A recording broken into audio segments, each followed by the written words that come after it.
Fala pessoal, começando mais um vídeo aqui do canal e hoje a gente vai falar das semifinais das competições sul-americanas. Se de um lado a gente tem Atlético enfrentando o River e Botafogo contra Peñarol pela Libertadores, do outro lado pela Sul-Americana nós temos Corinthians contra Racing e Cruzeiro contra Lanús. Nesse vídeo a gente vai explorar todos esses confrontos, quais vão ser as principais dificuldades dos nossos times brasileiros, quais são os principais pontos fortes e até mesmo uma análise preventiva, do que pode acontecer nesses jogos, tá certo? Meu nome é o Alif, eu produzo conteúdo aqui para o YouTube todos os dias, então eu peço, se você gostar desse vídeo, você se inscreva no meu canal e me ajude a alcançar a meta aí de 1000 inscritos no canal, tá certo? E se você gostar, curta e comente também a sua opinião, tá certo?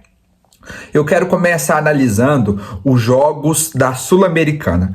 O Corinthians vai enfrentar o Racing na quinta-feira. Esse jogo é um jogo muito difícil para o Corinthians, que vem de uma eliminação da Copa do Brasil. Queira ou não, a eliminação como foi, com um jogador a mais, sem criar tantas chances claras de gol, pode influenciar negativamente o Corinthians na Sul-Americana, que enfrenta esse duelo, que eu acredito que em relação aos times todos brasileiros que estão nas competições sul-americanas, seja o mais difícil, porque a fase do Corinthians não é tão boa. No brasileiro, ele continua na zona de rebaixamento, perdeu essa disputa da semifinal da Copa do Brasil e ele chega o mais baqueado de todos os times para esse confronto contra o Racing. No entanto, o Corinthians tem peças que podem desequilibrar o jogo. Vide Garro, o Yuri Alberto, o Romero, o Memphis, o Hugo Souza. Então o Corinthians tem todas as ferramentas para passar. Tem um elenco melhor que o do Racing, teve uma trajetória para chegar nessa semi melhor que a do Racing. Lembrar que o Racing saiu perdendo aqui do Brasil para o Atlético Paranaense, mas teve um bom psicológico de ir na volta, golear o Atlético Paranaense e assumir a vaga para a semifinal da Sul-Americana. Então, eu acredito que o Corinthians ele tem um ligeiro favoritismo para cima do Racing, tem peças que podem desequilibrar. O Ramon Dias parece ter encontrado num 4-2-3-1 a fonte básica ali desse Corinthians, mas ele também em alguns jogos ele joga com 3 zagueiros, num 5-3-1, num 5-4-1, quer dizer. Então o Ramon Dias tem muitas ferramentas para encarar esse jogo, isso aí ninguém pode negar, mas ele precisa trabalhar na cabeça dos seus jogadores esse fortalecimento mental, que o Corinthians não está bem no Brasileiro e vem de uma eliminação na Copa do Brasil. Então, apesar disso tudo, eu acredito que o Corinthians é favorito, é uma grande chance de se tornar um finalista.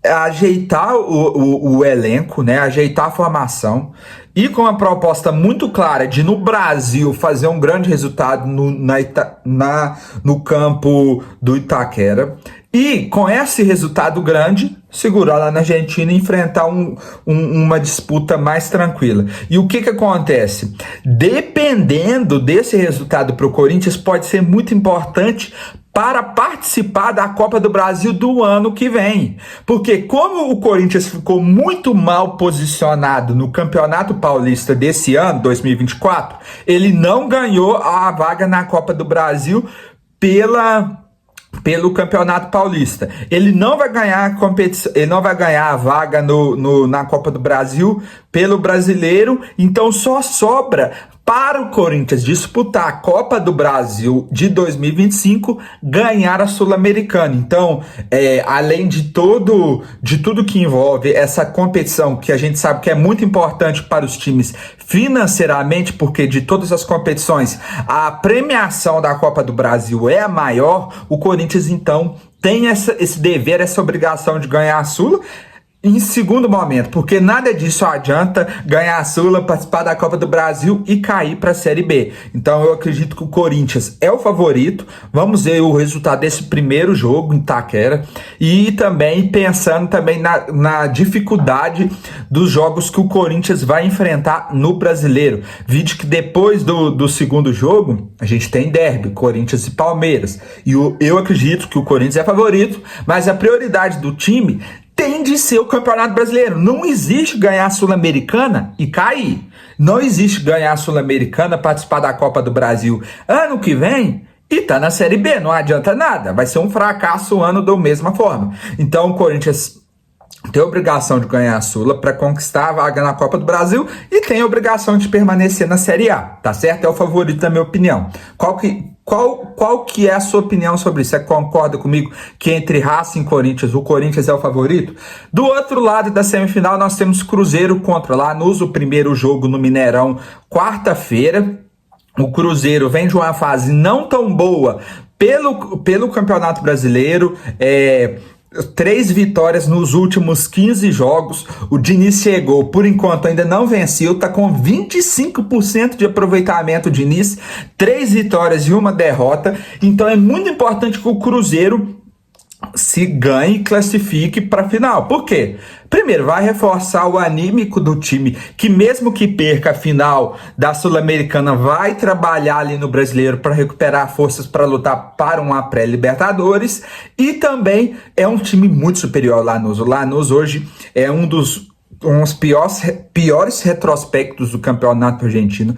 Tem um elenco fraco, os principais jogadores deles estão lesionados, então é obrigação do Cruzeiro ganhar, que tem mais investimento, o Cruzeiro tem mais força de torcida para impulsionar, e eu acredito que a responsabilidade está nas mãos da Raposa de se classificar. O primeiro jogo é no Mineirão, então o Cruzeiro, nesse primeiro jogo, a exemplo como foi contra o Libertad, tem de buscar fazer um resultado de 2, 3 gols de diferença, para que na Argentina seja uma disputa mais tranquila e o Cruzeiro não perca peças para o final da temporada ou entre no modo desesperado. A gente sabe que o Cássio é muito importante nos pênaltis, mas o Cruzeiro tem total capacidade e total obrigação, eu diria, né, apesar de ser mata-mata, de ser superior ao Lanús. Para isso, quem tem que jogar muito é Matheus Pereira, o William, o Caio Jorge tem que desencantar, ele faz gols, mas ainda não se provou para a torcida celeste,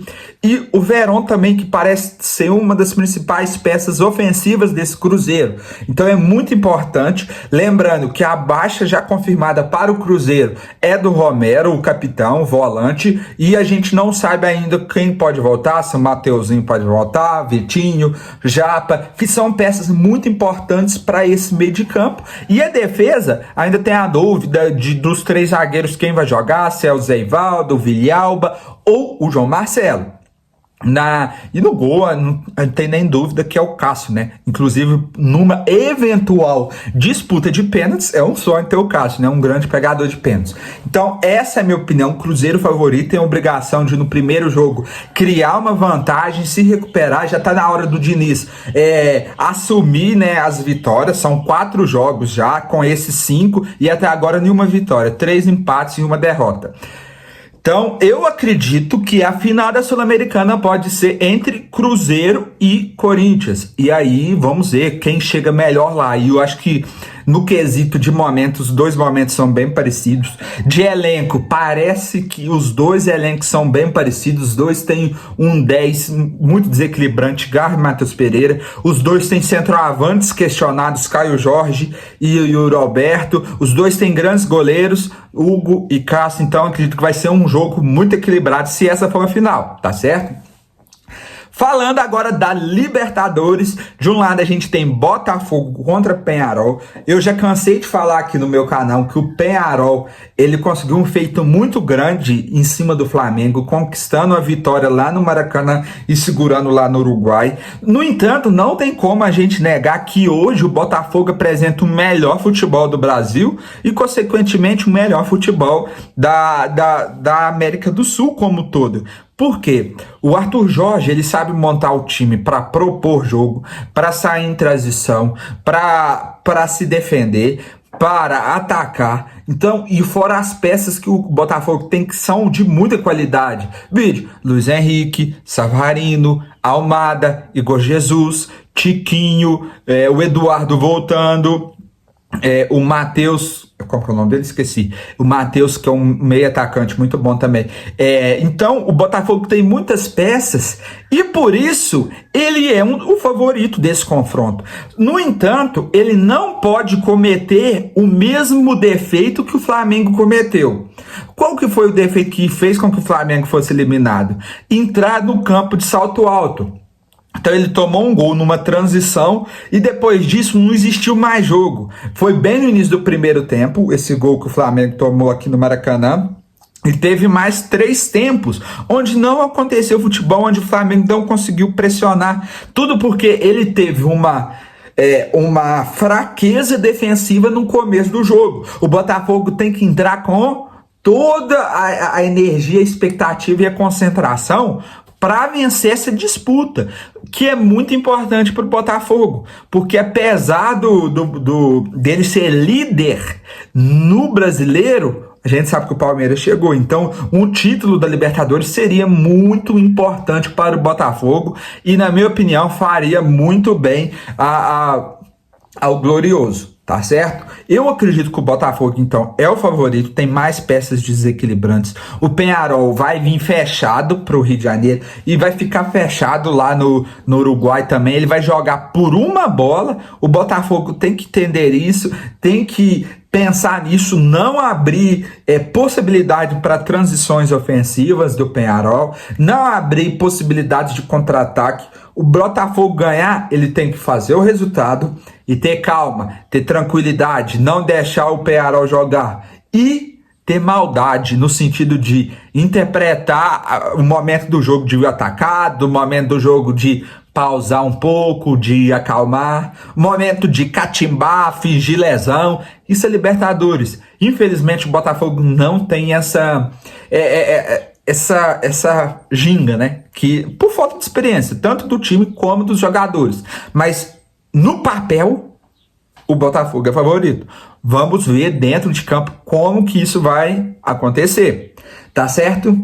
Você concorda comigo nisso que eu disse, que apesar do Botafogo ser o favorito no papel, ele não tem essa maldade, esse jeito de jogar Libertadores por falta de experiência? E do outro lado a gente tem River Plate contra Atlético Mineiro. Primeiro jogo, terça-feira, no caso hoje, em BH, né? No estádio, na Arena MRV. O Atlético vem de um bom momento, classificando em cima do Vasco, sendo finalista da Copa do Brasil, vem muito empolgado. O Atlético tem uma peça fundamental chamada Hulk. O Hulk, no jogo da Copa do Brasil, nem tinha encostado na bola praticamente, mas bastou um espaço mínimo, 30 centímetros, 1 metro que ele teve, ele foi, fez o gol decisivo, o gol da classificação do Atlético Mineiro. Então é uma peça muito desequilibrante o Hulk para o Atlético, fora as outras peças muito importantes que ele tem, o Gustavo Scarpa, o Guilherme Arana, o Otávio, que é um bom volante, a zaga que vai ter o Batalha, o Lianco, o Everson, que já é um goleiro experiente. Então, o River Plate trouxe o Galhardo de novo, mas não vive uma boa fase no campeonato argentino. No entanto, o que acontece? A final vai ser no estádio deles, lá na Argentina. Então, o River Plate quer de todo jeito, de novo, disputar a final da Libertadores na sua casa e conquistar aquele título que ele não conquistou em 2019. Então, em momento, o Atlético é melhor que o River Plate. Em peças, eu acredito que também o Atlético tem peças melhores e mais decisivas do que o River Plate. No entanto, nesse jogo eu não vou falar que é o favorito, porque o River Plate, apesar de tudo isso, ele tem mais tradição que o Atlético nas competições sul-americanas e tem esse desejo de ganhar a final no seu estádio. Então, eu acho que dos 4 jogos, esse é o jogo mais igual. Eu não consigo citar aqui quem que é o favorito e quem não é. Você concorda comigo? Porque eu entendo que talvez se eu fosse para falar de um ligeiro favoritismo, seria do Atlético Mineiro. Mas o River Plate, eu acho que ele iguala o confronto com a tradição dele nas competições sul-americanas e esse fato determinante da final ser no estádio deles. É muito importante, se o Atlético Mineiro quiser passar, fazer esse resultado em casa, onde a massa atleticana vai estar empurrando. Com certeza já esgotou os ingressos e eu acredito que o que vai definir muito o confronto vai ser esse primeiro jogo. Se o Atlético conseguir fazer uma vantagem de 2 gols, ou de 1 gol sem tomar gols do River, eu acredito que ele tem essa vantagem, tá certo? Então, essas foram aqui as minhas observações. O que você acha? Acha que eu viajei em alguma ou não? Diga aqui nos comentários. E se você ainda não se inscreveu no meu canal, deixa de preguiça e se inscreva aí, tá certo? Todos os dias aqui no meu canal a gente tem vídeos de futebol e até o próximo.